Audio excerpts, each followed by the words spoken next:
Hey, okay, so fucking okay. Introduction. Hi, hello, hey. I'm Bradley, or Bradley Paul Delcorde, or Brad Paul Delcorde. I'd like to give you all a gift. Oh shit, that's funny. Landed on my foot. It's all good. And introduce myself. You see, I want to be a household name. I've got a megalomaniac ambition, and I'm just playing around. However, if I succeed, the prize is a lofty claim to fame. The man who gave everybody on the planet Earth perfect pitch, or maybe even the man who started the 2020s musical enlightenment. How's that for narcissism of me? I've never felt so bad for believing in the infinite potential of all mankind. This will be a thorough learning video. This isn't a thorough learning video. That was before I realized that the introduction was too long or whatever. 10 to 15 minutes. 3 minutes. 3 times. 10 to 15 minutes, 3 times. The first bout gives all average people the working perfect pitch. The second, musicians, better perfect pitch. And the third, theory people, understanding of perfect pitch. Alright, perfect pitch. Myth, mystery, or mastery. While writing this, looking at perfect pitch on Google yielded a fallacious statement. Approximately 1 in 10,000 or 0.01% of people are thought to have perfect pitch. Well, perfect pitch or absolute pitch is a broad term. There are actually different abilities within the whole term. For example, the ability to recognize notes, the ability to recognize keys, the ability to sing a given note, the ability to hear held down notes, the ability to find home no matter what, which, I'll be honest with you, finding home no matter what is also relative pitch, and is also it's theoretical relative pitch, and is also just musical training in general. Like, everybody should be able to find home. Anyway, of the percentage of people who have perfect pitch, another number could be calculated, a smaller number, about how many individuals with perfect pitch whom also possess all 3 of these skills, or all of these skills. The parlor trick of perfect pitch is recognizing a note. The peak, or what producers look for, is the production of a note in tune with A440's equal temperament, picking, memorizing, and practicing. Picking, memorizing, practicing, and performing a song that effectively shows off this skill are all separate issues. This is commonly called the John Lennon level of perfect pitch. The stable production of notes of a given key is the most vital skill for a possessor of perfect pitch to have. This is because it allows for one to create music in one's head. Singing into a song also has a crowd-pleasing effect. Some regard it as one of the highest levels of perfect pitch skills. However, I would challenge this. I'd say it is more common than previously thought.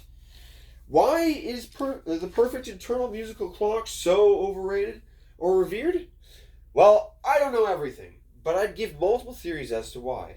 The first should have been more obvious. The palate, or soft palate, or palatal vellum, or muscular palate, must be raised to control notes on key with 440's equal temperament. Or one would be flat at 432, as Pink Floyd's iconically sounds. The second, this is pretty long by the way, reason I would conjure would be that anxiety and or futility may affect a person's homeostasis. You could also have agitation and other effects or whatever.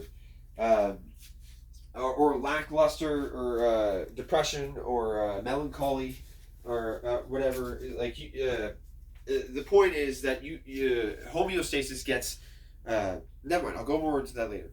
As well, a person may have long-term states which would inevitably, eventually, affect a person's homeostasis. It may even be that a person who has been indoctrinated into the label of having perfect pitch has offenses against homeostasis shifts. The last reason why a person might fail engendering a specific note or song could be just that they do not know the requested song well enough.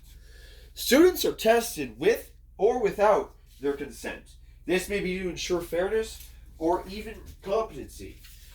If one is ignorant of the test, their homeostasis could be less affected, though some reasoning for such stringent testing may have malice. For you see, perfect pitch is such a prized possession. Not everyone wants to let just anyone into the club. I personally hate perfect pitch's exclusivity. I wish to do away with it. I wish for everyone to have an aptitude or avenue towards it.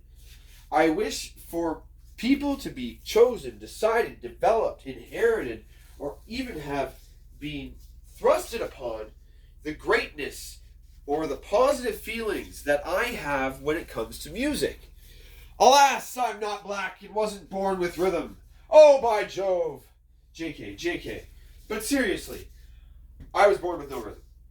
So my goal is to essentially make perfect pitch or absolute pitch contagious. I plan on doing this by getting YouTube famous. That's right. Yes, that's right. I'm using The Virtue of Selfishness, a self-help book. Or maybe the book I'm reading is just called Selfishness.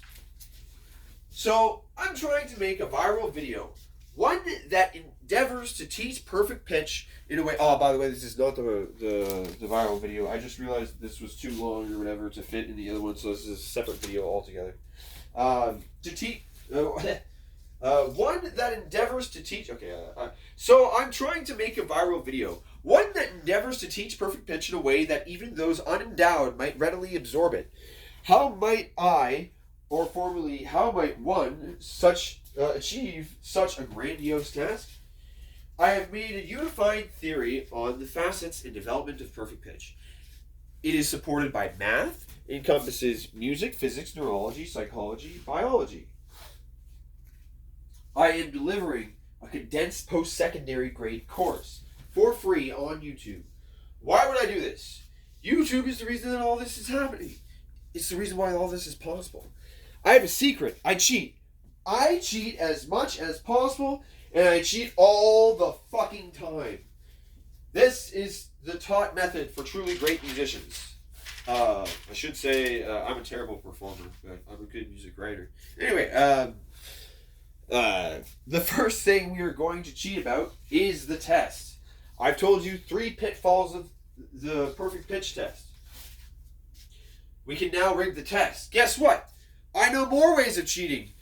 You can summon a note by memorizing the prosodic display of an emotion.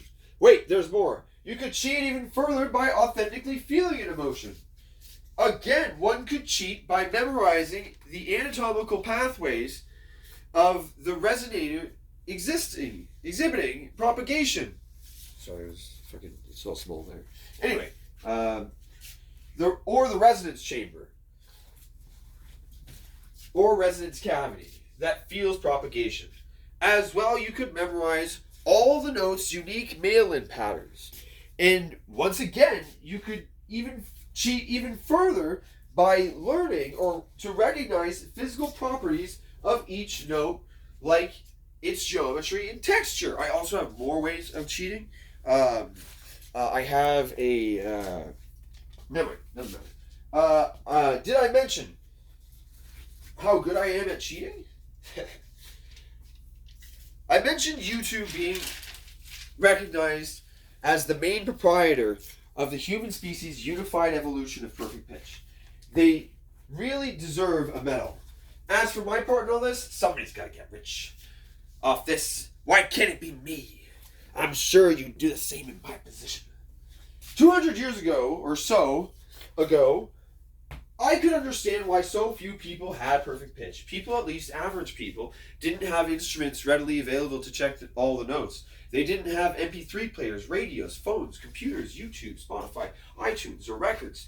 They had sheet music and meager upbringings. 200 years ago, only rich people had pianos and a rich background of repertoire to choose from.